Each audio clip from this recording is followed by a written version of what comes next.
सब खैरियत से होंगे। मैं हूं आपकी मुस्कान खान और आप देख रहे हैं किचन विद मुस्कान।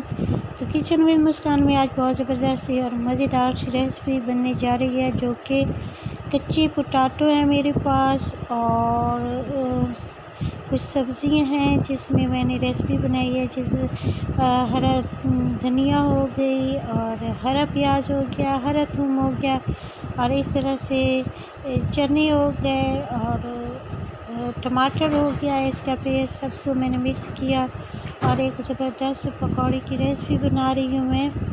और ये बहुत ही मज़ेदार और क्रिस्पी पकौड़े बनते हैं। कच्चे प्याज को मैंने बारीक बारीक से चॉप किया है और उसके बाद जो है मैंने इसमें ऐड किया है। फ्राई नहीं किया मैंने प्याज को। और बहुत ही खूबसूरत ज़बरदस्त ये रेसिपी आपसे शेयर कर रही हूँ। रमज़ान के हिसाब से, इफ्तार के हिसाब से ये परफेक्ट रेसिपी है। ज़रूर ट्राई कीजिएगा, रेसिपी को एंड तक वॉच कीजिएगा। मुझे उम्मीद है कि आपको ये रेसिपी बेहद पसंद आएगी। पकौड़े बहुत सारे हम हमेशा बनाते हैं इफ्तार में, ख़ासकर इफ्तार में पकौड़े के बिना तो इफ्तारी होती ही नहीं है। मगर जो है पकौड़े डिफरेंट तरीक़ों से बनाने चाहिए। मज़े के सब्ज़ियों में बनाने चाहिए तो ज़्यादा मज़ा आता है।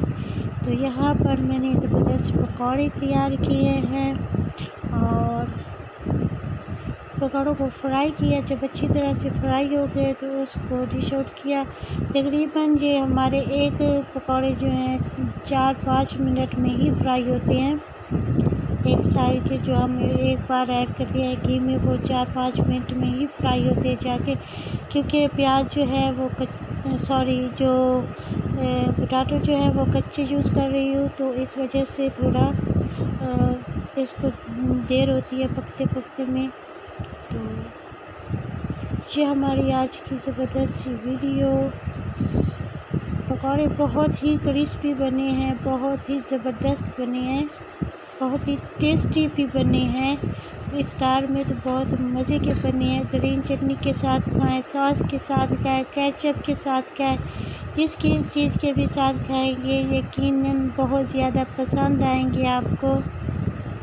तो वीडियो को एंड तक वॉच करें। आपसे रिक्वेस्ट है, अगर आपको मेरी वीडियो पसंद आती है तो किचन विद मुस्कान को सब्सक्राइब भी करें और अपनी और मुस्कान खान को अपनी ढेर सारी दुआ में याद रखें। माह रमज़ान के महीने में अपनी ख़ास दुआओं में याद रखें। तो thank you so much everyone, thanks for watching, thanks for supporting. आप सब के प्यार मोहब्बतों का बेहद शुक्रिया। आप मुझे इसी तरह से सपोर्ट करते रहें और मेरी वीडियो को वॉच करते रहें। मैं मज़ीद ही अच्छी रेसिपीज़ आपसे शेयर करती रहूँगी। ज़िंदगी रही तो ज़रूर। Thank you guys.